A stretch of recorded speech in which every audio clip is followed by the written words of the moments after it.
ரெடியா? Measurement tape எல்லாருமே use பண்றோம். ஆனா கரெக்டா ப்ராப்பரா யூஸ் பண்றோமா? கரெக்டா ப்ராப்பரா யூஸ் பண்ணதுன்னா என்ன? இன்ச் வைஸ் கரெக்டா யூஸ் பண்ணுவோம். 0.25 0.50 0.75 1 இன்ச் வரைக்கும் கரெக்டா யூஸ் பண்ணுவோம். ஆனா இன் பிட்வீன்ல அந்த பாயிண்ட்ஸ் கொடுத்துருக்காங்களே பார்த்துருக்கீங்களா? அந்த பாயிண்ட்ஸ் என்னைக்காவது நம்ம யூஸ் பண்ணி இருக்கிறோமா கரெக்டா? ஸோ அது எப்படி யூஸ் பண்ணணும்னு சொல்லிட்டு ஒரு 4 மெஷர்மெண்ட் வச்சு நான் உங்களுக்கு சொல்றேன். சரியா? இது மெஷர் டேப் சாட். இது என்னுடைய யூடியூப் சேனல்லையுமே அப்லோட் பண்ணுறேன், நீங்கள் பார்த்துக்கோங்க. சரிங்களா? இதில் ஃபஸ்ட்டு மெஷர்மெண்ட் நம்ம இப்போ பார்க்கலாம். ஃபஸ்ட்டு மெஷர்மெண்ட் 35.5 டிவைடட் பை 4 8.87 வருது. ஸோ அந்த 8.87ல் இங்கே சாட்டில் எங்கே இருக்குன்னு நம்ம இப்போ பார்க்கலாம். சாட்டில் பார்த்தீங்கன்னா 0.87ன்னு இருக்குது. இந்த 0ன்றது 8ஆகவும் வரலாம், 9ஆகவும் வரலாம், 7ஆகவும் வரலாம். உங்கள் மெஷர்மெண்ட்க்கு ஏற்ற மாதிரி வரலாம். ஸோ 0.87 இங்கே இருக்குது.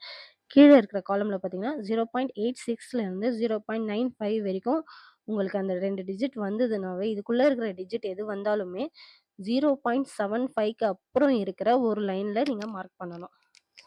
இந்த டேப்பில் பார்த்தீங்கன்னா 8.875 இருக்கா, அதுக்கப்புறம் ஒரு பாயிண்ட் இருக்குங்களா, ஸோ அங்கே நீங்கள் மார்க் பண்ணிங்கன்னா உங்களுக்கு எக்ஸாக்டாக கரெக்டான மெஷர்மெண்ட் கிடைச்சிடும். இப்போ நெக்ஸ்ட் மெஷர்மெண்ட் 32.25 32.25 டிவைடட் பை 4 பண்ணோன்னா 8.06 வருது. ஸோ 8.06 இங்கே எங்கே வருது? ஸோ ஃபஸ்ட் காலமில் இருக்குது 06ன்னு சொல்லிட்டு. கீழே நீங்கள் பார்த்தீங்கன்னா 0.1லேருந்து 0.10 வரைக்கும் எது வந்தாலுமே நம்ம எதுவுமே ஆட் பண்ண தேவையில்ல. ஸோ அதை 8 இன்ச்சஸாகவே நம்ம மார்க் பண்ணிக்கலாம். சரிங்களா? அண்ட் நெக்ஸ்ட்டு மெஷர்மெண்ட் பார்த்தீங்கன்னா 30.5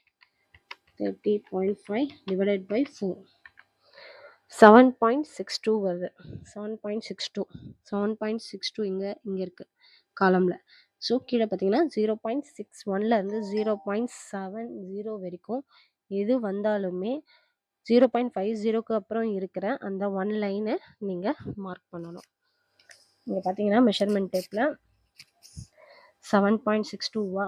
ஸோ 7.62னா 7.5 7.5 இன்ச்சுக்கு அப்புறம் இருக்கிற அந்த 1 பாயிண்ட் கிட்ட நீங்கள் மார்க் பண்ணணும். சரிங்களா? இப்போ நெக்ஸ்ட் மெஷர்மெண்ட் இன்னொரு மெஷர்மெண்ட் பார்த்துடலாம். 33.50 divided by 4 50 divided by 4 so 8.37 வருது. 8.37 இங்கே இருக்குது காலமில். ஸோ 0.36லேருந்து 0.45 வரைக்கும் எந்த டிஜிட் வந்தாலுமே 0.25க்கு அப்புறம் இருக்கிற 1 லைனை நம்ம ஆட் பண்ணணும். அப்புறம் இருக்கிற அந்த 1 லைனை நம்ம ஆட் பண்ணி மார்க் பண்ணணும். 8 இன்ச்சஸ்க்கு அப்புறம் 0.25 இருக்கா, அதுக்கப்புறம் ஒரு பாயிண்ட் இருக்குது பாருங்கள். 1/2 இன்ச்சுக்கு முன்னாடி 0.25க்கு இருக்கிற அப்புறம் லைன், அப்புறம் வர ஒரு பாயிண்ட், அது ரெண்டுமே மிடில் இருக்கிற பாயிண்ட், அதில் மார்க் பண்ணிங்கன்னா உங்களுக்கு கரெக்டான பாயிண்ட் மெஷர்மெண்ட் கிடச்சிடும். ஸோ யூடியூப் சேனல்லையும் இந்த நான் சேட்டை அப்லோட் பண்ணுறேன், நீங்கள் பார்த்துக்கோங்க.